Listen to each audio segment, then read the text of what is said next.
Hi everyone, my name is Charles, and we're just recording this video because over the past couple of weeks, obviously with everything that's happened to George Floyd and Black Lives Matter protests, I've got a lot of questions. Now, some of these answers might make you a little uncomfortable, but that's a good thing. We're here to instill a chance for growth and change. So yeah, let's get right into it. First question, what is racism? Well, racism can be broken down into three different categories. So first thing is systematic racism. Next is an individual type of racism.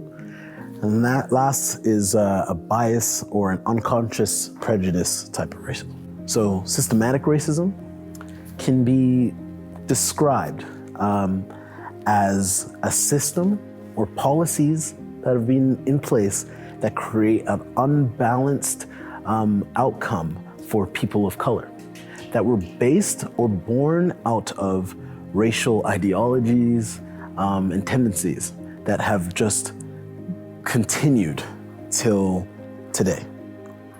One thing that I would love to mention about systematic racism is that the people that are in these systems or in these policies or helping these policies or governments or whatever it is aren't necessarily racist themselves, but the systems that they are a part of have been created out of these racist tendencies. Next thing that we have is individual racism. Individual racism is defined as this: one person believing that their skin color makes them superior to another person's of a different skin color. And that creates a hate towards that person who is lesser than them.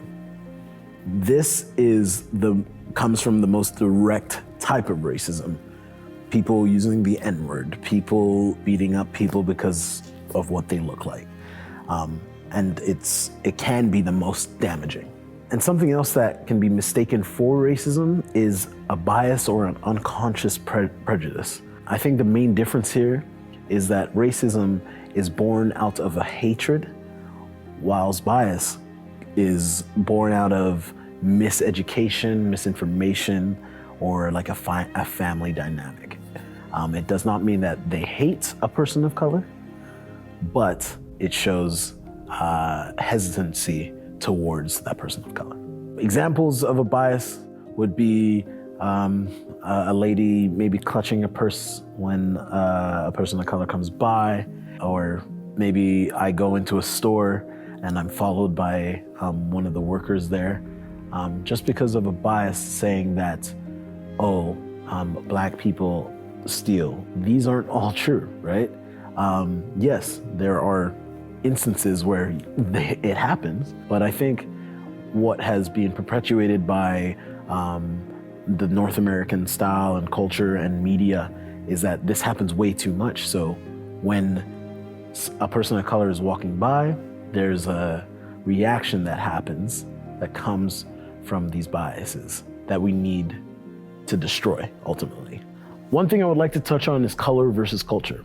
Now, there was a time where Black fathers were a tight group of people that stayed in the household and provided for their families. Now, that has changed, but that has nothing to do with your skin color. There's nothing about the color of the skin that makes somebody not want to be a father. But culture has changed, right? And that can come from a systematic racist place, whether that's putting drugs or whatever it is into these Black communities that used to thrive. But you have to realize that certain things that happen are not because of the color of our skin, but just because of what the culture has created. We are on question number 2. What is white privilege and what can we do about it? Well, first thing I just would like to say, personally for me, I do not love the terminology of white privilege because I believe that it does not encourage unity. And when we're thinking about all of this, unity should be the top priority. So white privilege can be described as white people having certain advantages because of not only the color of the skin, but because of the systems that have been in place for years.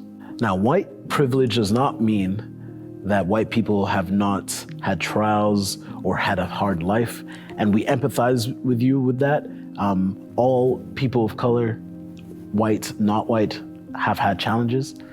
But what this means is that Black people in this context have had extra challenges just because of the color of their skin. For example, usually white people do not need to be afraid or concerned about being followed in a grocery store. Whereas I find myself thinking and worrying about being followed every single time I am in a grocery store. Even to a point of me taking off my hoodies so I look less suspicious. There are two compounding factors to white privilege. One of them being a majority sense. So this meaning the majority, here being white people, feeling comfortable around the people of the majority. So white people have these advantages, whether it's school or jobs, because of the comfortability of the majority. Whereas the second compounding factor is being how Black people are portrayed and seen through biases of families or through the media. So the two compounding factors are white people having these advantages because they're in this comfortable majority, while Black people and other people of color have these disadvantages because of biases and prejudices that are shown throughout the media and other things. This is not an attack to white people. All we're trying to do here is create an avenue for change, hope, and unity. So last question for today is, what can we do? Well, we need change. How do we create change? Change needs to first come from an internal place. It needs to be a way that we change our hearts and our mindsets to the way that we see Black people and other people of color. We want to challenge the thoughts and the things that people are selling to you. People are trying to sell you stuff all the time. And we have this process where we think about what they're trying to sell us. Is it advantageous to me? Does it bring value to my life? So all we can ask is that when you have those thoughts about a person of color, is that you think, does this bring value to me? Does this hurt the person that I'm thinking of? An external change that you can do, simple thing, is to donate. We're gonna create a list of organizations and we're gonna put them in the description of this video. Also, another thing is to have those uncomfortable conversations with your family, right? If there are biases, ways we think about things, let's talk about it. The way to create a unity is to have conversation and to be listened to. If you made it this far, first of all, just thank you. I thank you for giving me hope. Hope for change, hope for justice, and most of all, hope for unity. Now, some people don't like hearing we're all just a human race. It's totally all right to love your culture, know and be proud of your skin color. But that is the ultimate goal, to be unified. And we need people like you who are willing to listen, have hope, and to work towards us as a people being unified. Now, I'm a Christian. Lots of people have asked, Charles, I'm so happy for you for having this hope for the future. Well, it comes from this. It comes from the Bible. It comes from following God.